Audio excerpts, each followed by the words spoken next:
Ben voilà, j'ai fini de brancher tous les câbles, je crois que c'est bon, maintenant il n'y a plus qu'à attendre Tom quoi, pour qu'on fasse les tests. Mais pourquoi attendre Tom? Bah tu sais, c'est le spécialiste, je pense qu'il vaut mieux qu'on passe ça avec lui. Hein.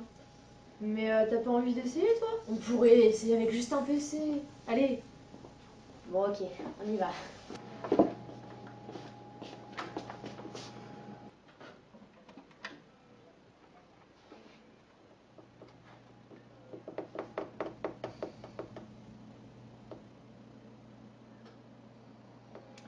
Bon bah je crois qu'on est fixé hein. Ouais. Il y a encore du boulot. Je pense que Tom va pouvoir nous expliquer ça un peu mieux, parce que là je comprends pas ce qui s'est passé. Hein. Ah, attends 2 secondes, il m'appelle. Allô? Bonjour man, tu as fini les branchements? Comment ça tout est éteint?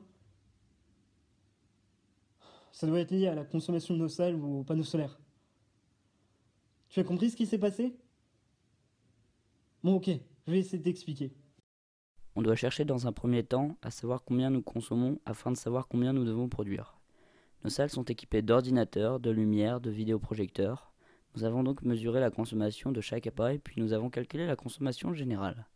La salle consomme ainsi environ 4500 Wh. On doit donc produire au moins autant, logiquement, pour que les appareils fonctionnent. Pour savoir quand est-ce que notre production est suffisante, nous partons du principe que nos salles sont occupées du lundi au vendredi, de 8h à 12h et de 14h à 17h. Nous avons à notre disposition des panneaux solaires, nous avons alors mesuré leur production selon la formule production panneau égale rendement fois radiation solaire reçue. Nous nous sommes appuyés sur des mesures de notre station météo pour calculer la production de nos panneaux. D'après nos calculs, leur production est de 30 Wh. Il nous faudrait donc 150 m² de panneaux solaires pour produire suffisamment pour alimenter la salle. Cependant, ce chiffre nous paraissait beaucoup trop grand, nous avons donc décidé de ne prendre que 50 m² et de réaliser un mix énergétique pour produire notre énergie. Nous avons réalisé 2 maquettes, Panémon et Darius. L'une a été faite en carton et l'autre en métal. Alors nous avons voulu passer au niveau supérieur des maquettes réalisées avec une imprimante 3D. Nous avons d'abord imprimé une éolienne à 2 pales, mais au bout de 3 heures d'impression, nous l'avons arrêtée car les bords de celle-ci prenaient trop de temps à s'imprimer et étaient inutiles. On a donc fait des éoliennes à 2, 3, 4, 6 et 8 pales, cette fois-ci sans le cadre. On a fait des tests avec un ventilateur, un sèche-cheveux et une soufflerie pour obtenir les vents les plus homogènes possibles et donc les résultats les plus précis possibles, avec ces 5 éoliennes. On s'est alors rendu compte que les éoliennes à 3 et 4 pales s'avèrent être les plus productives. On a l'idée d'imprimer maintenant des micro-éoliennes, qui sont en fait un train de 4 roues denté. Seulement, avec ce train d'engrenage, le rendement baisse.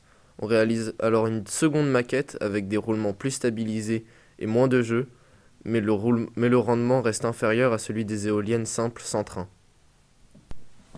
Les expériences avec les trains d'engrenage n'ont été que le fruit de notre curiosité pour étendre notre point de vue sur le sujet. On constate que, peu importe le nombre de pales, l'éolienne ne fournit pas une grande quantité d'électricité. Après nos recherches et nos calculs, on s'est rendu compte que nos éoliennes ne produiront pas assez pour servir de complément de production aux panneaux photovoltaïques. On s'est donc dit que l'on pourrait les détourner de leur usage premier et s'en servir pour recharger les téléphones.